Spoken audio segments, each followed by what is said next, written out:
Broadcasting live from the Mobile Liquor Barn Studios, you're listening to The Deener Show on ESPN 680, 105.7, and 93.9 The Ville. Now, here's Drew Deener and Mark Blankenbaker. And we are back here at Liquor Barn in Springhurst location, and I'm with two guys who have both spent a lot of time in Liquor Barn in the last 24 hours. Russ Smith, Mark Blankenbaker. Russ, good to see you, man. Good to see you, Drew. Yeah, so let's talk about this bourbon. I know you've got one. I know you're into it, but to tell us about it. What got you into it all together? Man, I'll say I'll meet you in the middle. I finished school, and the guys or the people, industry folk I met off the floor, off the court, really nice, and we were able to share some drinks, and these drinks weren't shots of this or shots of that or taking stuff to the face. They had some complexity, and they had some I guess you could say some culture, and it was really good, and that kind of moved me into that specific injury, and then I just grew to really like it. But I've always wanted to be in the spirits industry of some sort. When was the first time you ever tasted bourbon? I would say I've had like some 2-year-old and some like beams and stuff like that when I was in school. But then out of school is when I really started expanding my palate. Yeah, I figured New York probably wasn't a lot of bourbon talk up there. At all. No, it's no bourbon. And none at all. Like you get, it's more like vodkas, tequilas, and cognacs. But the nightlife in New York, as you can imagine, puts you in those situations, but not at all. When Mr. and Mrs. Bourbon first came out, it was like you had to kind of grab it quick. Like it went fast. Did you guys ramp up production on this? Because you're doing a tour throughout the state, and you're going to be here on Saturday from 11:30 to 1:30 to talk and meet people and stuff like that. And I don't think you could really have done that the first time. Nah, it was too. The first time I released it, it was so chaotic and crazy. Everybody just grabbed it, but the problem was, that's a good problem to have, but the problem really was that no one was drinking it. They were just saving it or putting it up. And for me, I'm like, you gotta drink the product and tell people about it, right? Yeah, spread the word. About it. Yeah. Let me know if it's good. I'm serious. Did you have a say in the flavor you wanted, any elements you wanted? Yeah, I handle everything except the actual chemistry behind it. Wow. So except the actual mixing the barley and mixing the rye, I handle everything else. So you're not just hey, I'd like to do a bourbon. You're down in the weeds on this. Yeah, I'm getting my hands dirty. That's what I've had it. The black label or the gold label, I can't remember what you call it, but that is that's super choice. That's probably the 12 to 30 black and gold face label, and then I got a black oak tree label. That's the rye. Yeah. Those are tremendous. I think my premium products really stand out, and then I got the red label, of course, the barrel proof wheated. I think those are sold out in almost every location, except maybe one or two. And I will try the blue label, like I told you. Oh, the blue label, that's stout. That's the base. That's perfect. All right, so get us up to date. Where were you playing last year? And what are you looking at? We're going to talk about the TBT, obviously, but where were you last year, and what's it look like next year? Last year, I was in Italy. I was led Italy in scoring. I was in A2, great league, and I had my first really great season in Europe. And now during the year, there were teams trying to get me during the year from that team to play up or move away and what so forth. And I just said no. Yeah. Wanted to finish it out. And now I'll have suitors from Asia, suitors from Europe, because now I'm healthy, and then they've seen me play a full season in Europe at a high level. What's the difference between in Europe and playing, and who else is looking at you? I was playing in Asia. Yeah. And so what's the difference there between those two leagues in style? Or I would say just down the line, the basketball is a little bit more complex in Europe, but in Asia it's more individual oriented for maybe guys like myself, because I'm a hired gun. So if I go if I go anywhere, I'm expected to to score the ball and play make at a really high level. And in Asia, I kind of got to do that at an extremely high level, which I have no problem doing. But in Europe, I have to figure out. My problem was I always had to figure a way to do that within an organized setting at the professional level, at a high level. And I think I've shown that in Europe. As somebody who works out at a really high level with the smoke that's been around here, have you noticed the difference? Like, I know you work out inside. Well, that's probably yeah. But I've noticed it. I actually made a comment about it this morning. I actually think, I don't know, somebody's trying to poison us. I knew he'd have a good theory. That's why we get along. Oh, I have theories. Yeah, I have theories. I just don't share them too often. That's a good one, though. So, so the theory on this one was that somebody's trying to poison us. For what motive? You got a good end game there going at?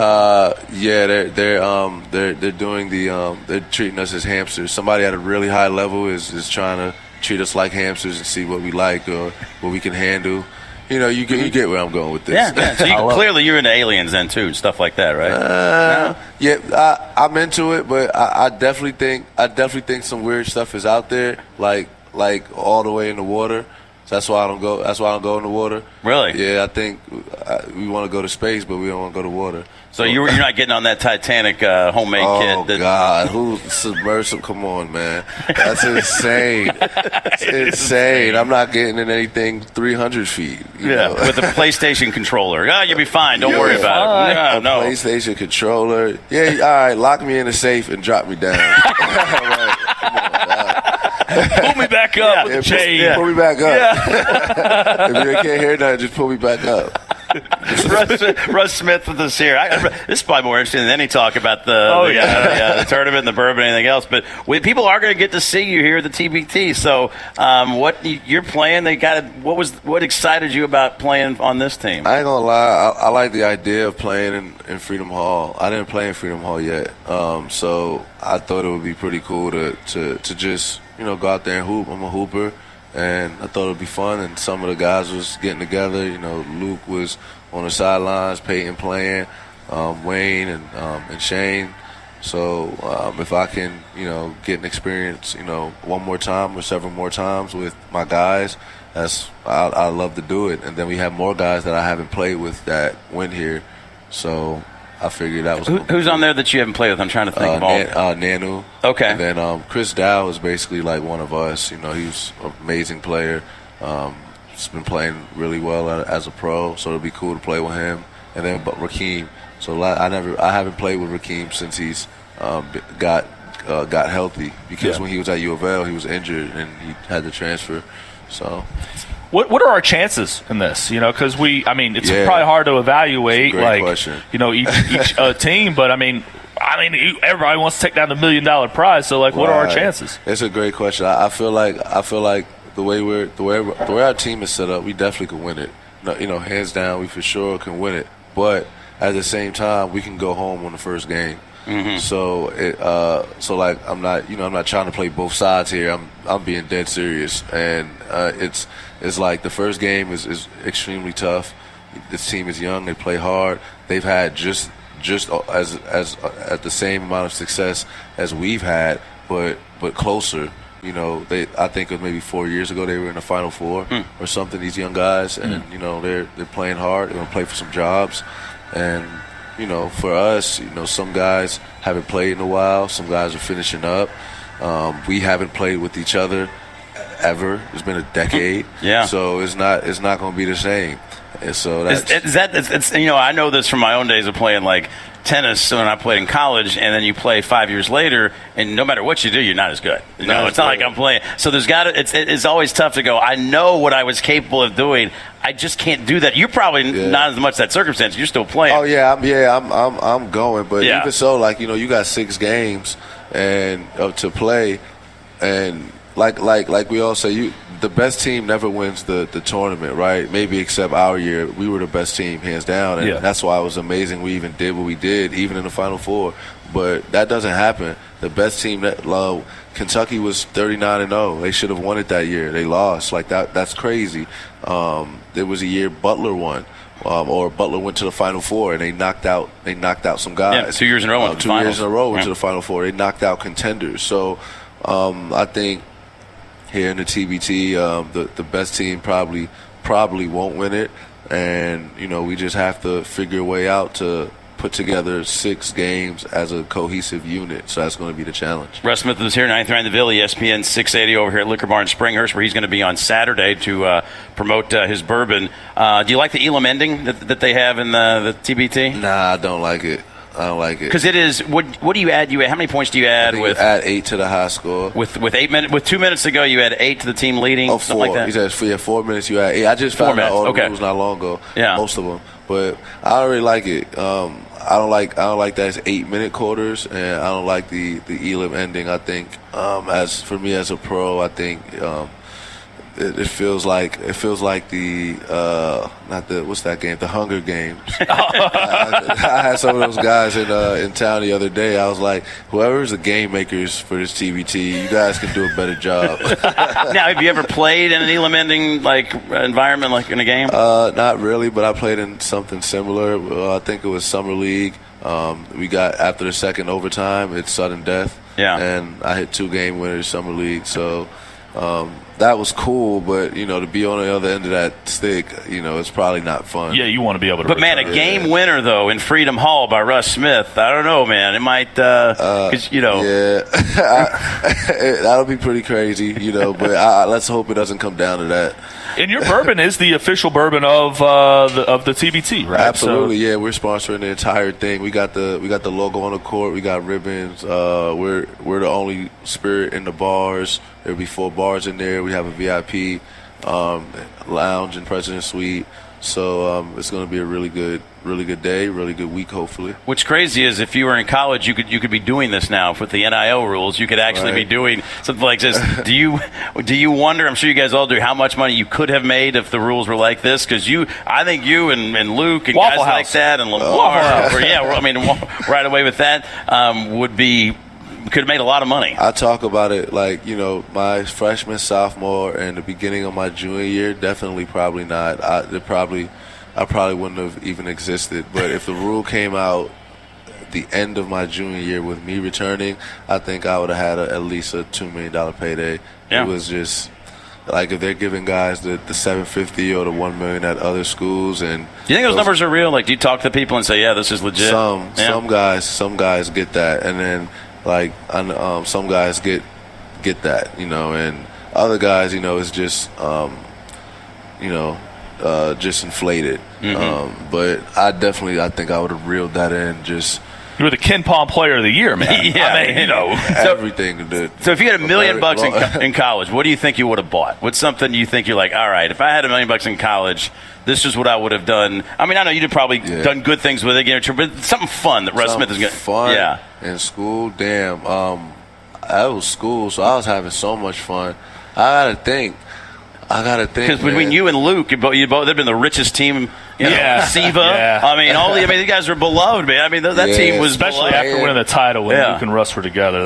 Peyton definitely would have racked it up. Yep. Shane and Wayne would have racked it up. They were McDonald's, and then so many others. But me, what I would have done, honestly, I was having so much fun. I don't even know what I would have been capable of doing. Would you have been able to upgrade your car? I mean, imagine you probably would have done that. Nah. Or did you have a good car in college? I don't know. I had a car, but I didn't want a crazy car because I would have everybody would have seen me having so much fun. So I didn't want a crazy car. I had like a Honda CRV. It was very, very humble. You wouldn't even notice if I drove past you.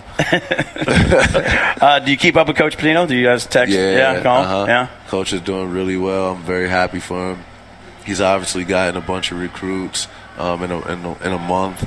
So, this is his kind of environment, the NIL and the transfer rule. Oh, man. So it's his environment. Yeah, I would say so. Russ Smith was here, 9th round of the Ville, ESPN 6A. What do you think, you got the Bourbon now. I don't know how many years you got left playing. What do you think you're going to do after your playing days are done? It depends, because, I'm taking the brand extremely serious. And we're going into the DMV late August, and then we should be moving into New York.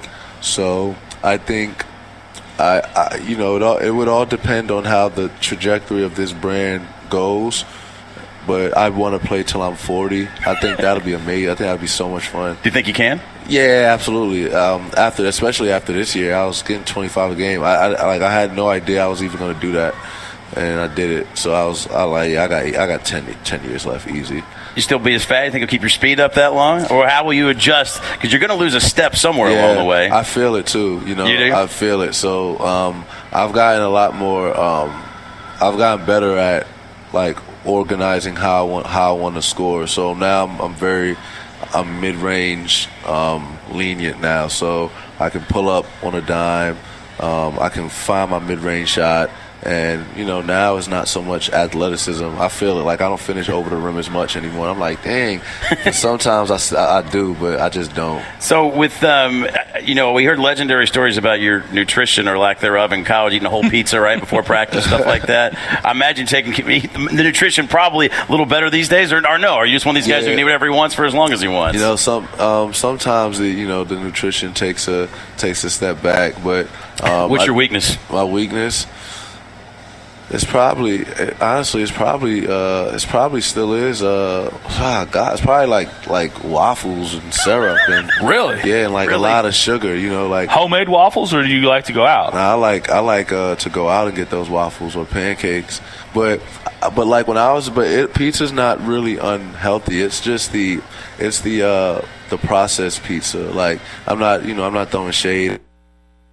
Papa John's, but if you're an athlete and you're trying to play at a high level, you just can't have all that crap every single. Well, you played in Italy. It's probably slightly different ingredients. Right. Yeah, right. That food is amazing, man. I actually lost weight. And, did you? And even leaned out even more when I was say you look lean, man. When you meet with these people that come to your events and stuff like that, what do you hear? Interacting with people talking about basketball and Bourbon, what's that experience been like for you? I love that experience, and it hasn't been too OP too. The lines have just been perfect, and then there's like a dead period sometimes for 10 minutes where I'm just hanging out and I'm chilling, but then once those 3 people come in or 2 people, you'll get another 2 people, and then I get to them. They're asking questions about the brand, the difference in the products, how long we've been around. And what's so dope is that 35% of the people that are walking in don't know it's me. And they're just genuinely there, just trying the product, and we're having fun. We're having drinks, and they're hanging out by the table, and then more people are coming. So the vibes and the vibrations is really fluorescent at the table. So I think when people walk in, they see it and they just gravitate towards us. So we got this. We got the Bourbon. We got the TBT. Blankenberg's telling me that Dark Slime's a responsible high school coach now. Is that right? Is that what's going on? Yeah, Slime is an amazing coach, man. Honestly, I don't give him enough credit, even though I do give him credit. But he's really an amazing coach. He gets it. He knows how to just get with the players. He knows what the players. He's a players coach, and all players need that. On staff in high school, college, and even at the pro level, you need players coaches, and he just understands the game from a sideline perspective. He's always been a patient person. Do they know why? Do they know he's Dark Slime? Do they know that's his nickname to the players? They know he's Slime. Do they call him Coach Slime? Yeah, they know he's Slime. I don't know if they call him Coach Slime. But where did that name come from anyway? Oh, so Slime in New York. When I was coming up, means like a friend or homie. Really? And Slime is obviously dark skinned, so he's Dark Slime to me. But he's Dark dope. Slime. Yeah, it's one of the greatest nicknames. Yeah, you were responsible for doling out nicknames, right? Is that kind of you, the nicknamer? Yeah, I'll give you a nickname here or there, but I can't take full responsibility. I'd be basically stealing the art of some of my close friends, but I'm responsible for at least 60% of the nicknames in my friend circle, so I play a pretty good part in it. Did you anybody on the Louisville team other than Slime a nickname? I'm trying to remember. Did you have any the guys you played with? I know SVT goes by the Vanilla Godzilla. But yeah, that's over there. I didn't give him that. I wouldn't call him that. Well, Russ, man, it's great catching up with you. Best of luck on the bourbon, man. You got a real you. passion for it. You can see it and hear it, man. It's I great. appreciate it. Thank you guys for having me. So 11:30 Springhurst Saturday morning. Russ, maybe he'll give you a nickname along with the taste of the bourbon. I don't know. Definitely get some bourbon. Yeah. I know you get the nickname now. Bring him some waffles. Bring tribute. If you're gonna bring tribute, bring. I love tribute. Bring some tribute. I love tribute. Yeah, some syrup, some waffles. Bring tribute. And maybe you can even take a picture. With pouring the syrup out. So, well, that'll do it for us. Again, thanks so much, Russ. Appreciate you. There you go. Russ Smith with us here. You got Maven and Rummage up next on 93.9. You got the Louis and Issel. I'm trying to think if Louis got somebody filling in. I can't remember. Oh, I don't know. I have no idea. So I hope he has power back from the storm. Find out. All right. Blanket Baker's exorcism tomorrow. We'll talk.